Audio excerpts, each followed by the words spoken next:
नमस्कार। ग्रह गोचर के अनुसार हरियाणा में किसकी सरकार, आज इसी विषय पे हम बात करने वाले हैं। देखिए, गोचर राशि के मुताबिक आपको ज्योतिषीय परिगणना से हरियाणा में जो 5 अक्टूबर को होने वाले विधानसभा चुनाव में नतीजे क्या रहने वाले हैं, किसकी सरकार बनने वाली है, किसको जो है ना बहुमत मिलने वाला है, कौन बहुमत से थोड़ा दूर रहने वाला है, ये सारी चीज़ें ज्योतिषीय गणना के अनुसार आज आपको बताएंगे। तो सबसे पहले आपको मैं बता दूं कि ये किसी की भी जन्मपत्री नहीं है। ये कल पारी की शुरुआत कैसे होगी, इसका एंड कैसे होगा, इस पारी का सर्वे सर्वा कौन रहेगा, किंग मेकर कौन होगा, ये संपूर्ण जानकारी आपको इस वीडियो के माध्यम से देने की चेष्टा करेंगे।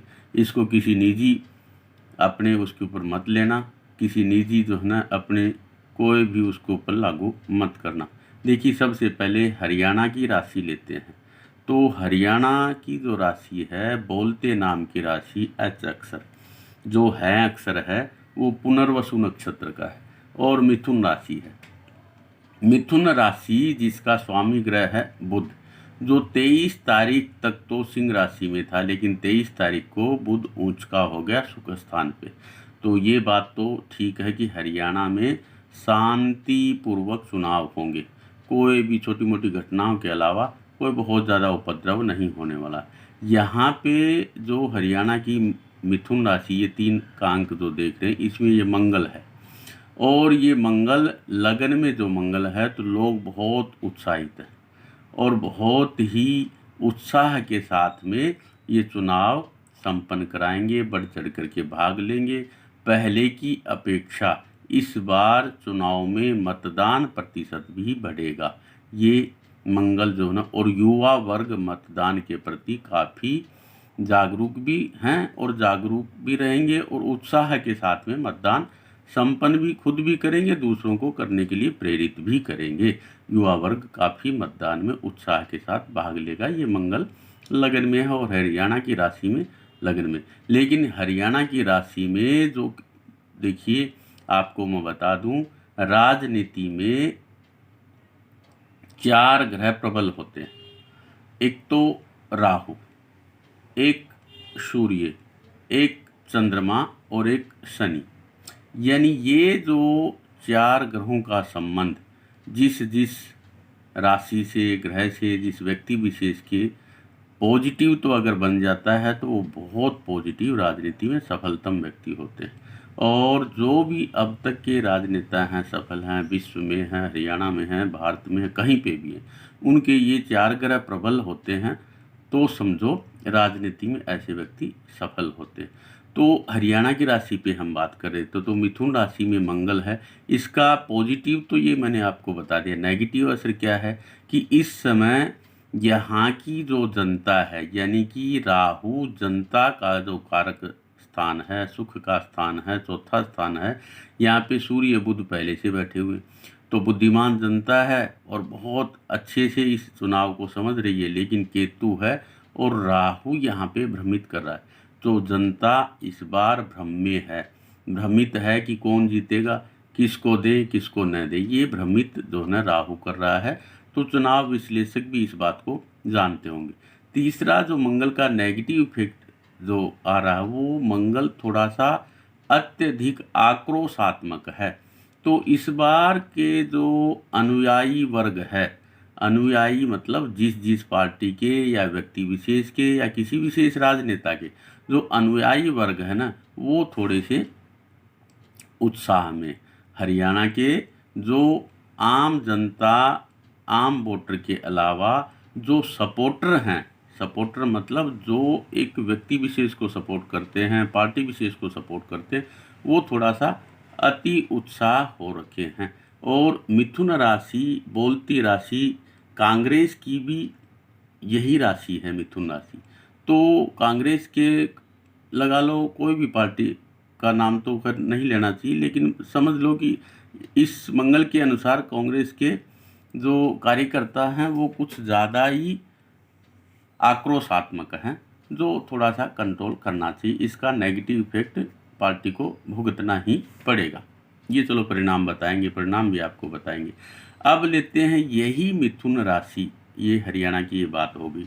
अब व्यक्ति विशेष पे चलते हैं। देखिए फिलहाल अघोषित कैंडिडेट यानी कि जो संभावित कैंडिडेट हैं वो भूपेंद्र सिंह हुड्डा ही हैं, जो पूर्व मुख्यमंत्री भी रहे हैं और सांसद भी रहे हैं और राजनीति की अच्छी पकड़ है, राजनीति साख है उनकी और बहुत हरियाणा में बहुत प्रबल वो है।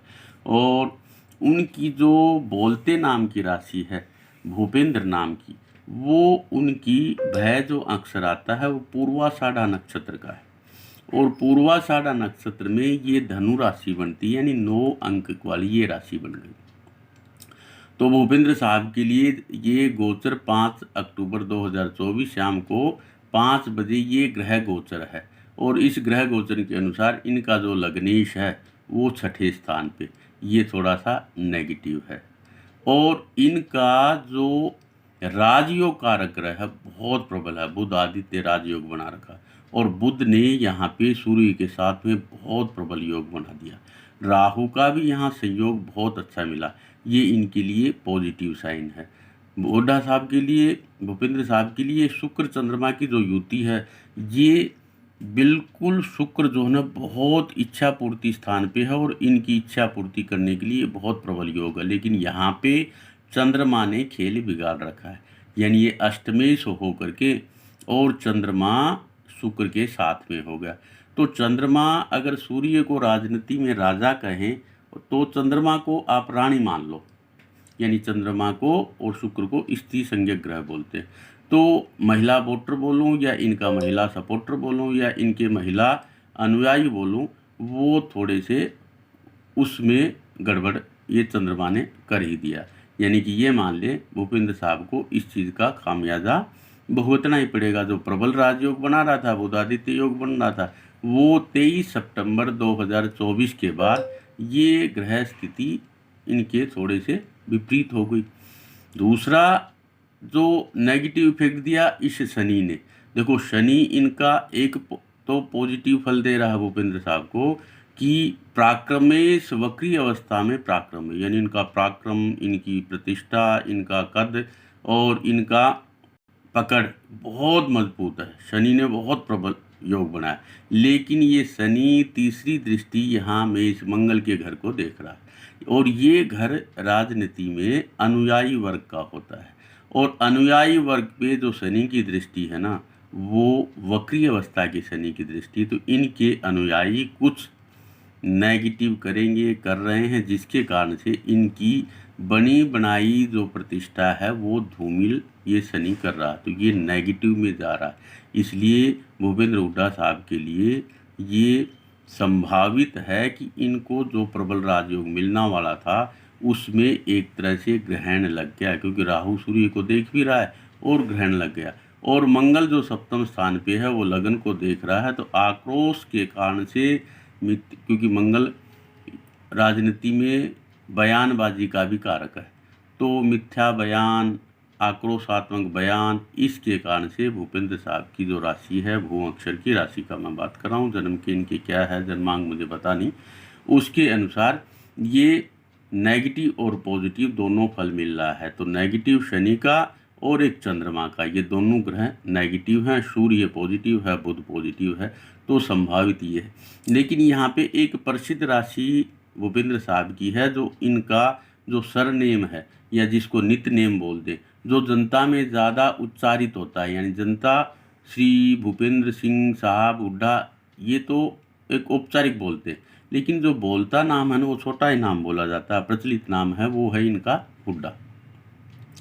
तो हुड्डा नाम की जो राशि है वो पुष्य नक्षत्र कर्क राशि, ये बहुत प्रबल राजयोग कारक है और इसी हुड्डा नाम में बहुत प्रसिद्धि है, क्योंकि इस राशि का यहाँ का जो मालिक है वो चंद्रमा, देखो सुख स्थान पे आ गया, जो सुख स्थान राजयोग कारक और चंद्रमा के साथ में आ गया, प्रबल राजयोग कारक बन गया। और इसको जो सपोर्ट मिल रहा है, इस योग को जो सपोर्ट मिल रहा है वो गुरु का सपोर्ट नहीं मिल रहा है। तो ये चंद्रमा और शुक्र दोनों यानी गुरु यानी श्रेष्ठ का सपोर्ट नहीं है। अगर गुरु यहाँ देखता तो श्रेष्ठ का सपोर्ट मिलता, जिसके कारण से ये चंद्रमा बिना बात हैवी नहीं होता, तो ये स्त्री कारक जैसे था। तो मुझे लगता है इसमें हुड्डा की जो राशि है कर्क राशि, उसको जो इनके अनुयायी वर्ग, वो अष्टम मंगल की राशि होगी, द्वादश हो गया, अनुयायी वर्ग का सहयोग कम मिल रहा है।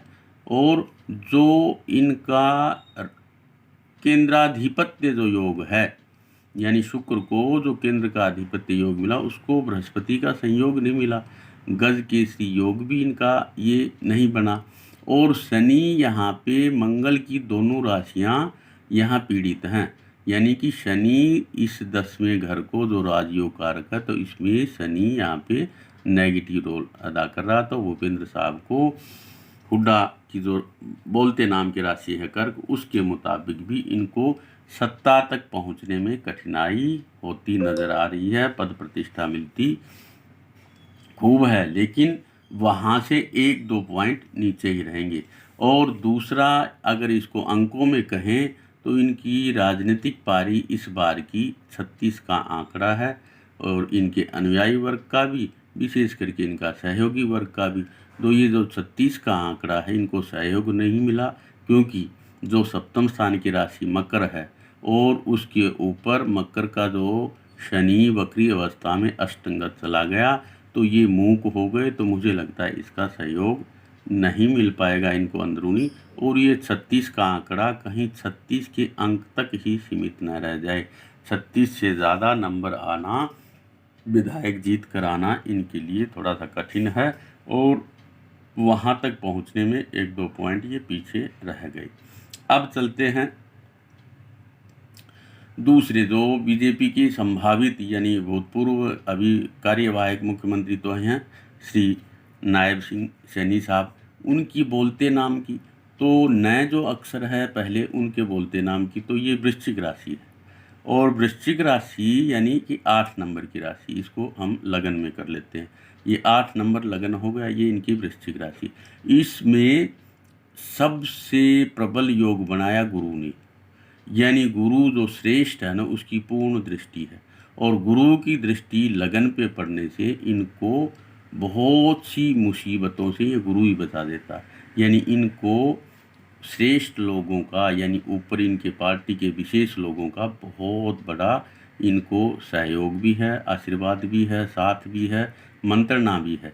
और बुध आदित्य योग इच्छा पूर्ति स्थान पे है। देखिए 10वें घर का मालिक, यानी 5 अंक का मालिक सूर्य, उच्च के बुध के साथ में, तो इच्छा पूर्ति स्थान का ये मालिक है। लेकिन यहाँ पे शनि सुखेश होकर के, वक्री अवस्था का होकर के, इनको इच्छा पूर्ति तो कराएगा। राहु और केतु का ये संबंध जो है ना, राहु पंचम का होकर के इनके अनुयायी वर्ग भी इनका साथ देंगे। ये 3-4 चीज़ें तो इनके लिए पॉजिटिव हैं। चंद्रमा भी शुक्र के साथ में भाग्येश होकर के यहाँ योग अच्छा बना रहा है, तो इनकी संभावना राजयोग कारक हो गई, लेकिन प्रबल नहीं हुई, यानी पूर्ण बहुमत वाली नहीं हुई। ये थोड़े से बहुमत से कम रहेंगे, लेकिन गुरु का, यानी श्रेष्ठ जनों का इनका सहयोग सही है, दूसरे अनुयायी वर्ग का सहयोग सही है, और तीसरा मेन जो पॉइंट है कि इनका 6ठे भाव का जो स्वामी है, यानी वो मंगल अष्टम स्थानगत हो गया। तो ये विपरीत परिस्थिति में भी और गुरु के सानिध्य से, यानी श्रेष्ठ लोगों के सानिध्य से, और ये बाजी को पार ले जाएंगे, यानी अपनी पार्टी को पहले वाली जो स्थिति थी उसके आसपास में, उससे कुछ ज़्यादा ये पहुंचा देंगे।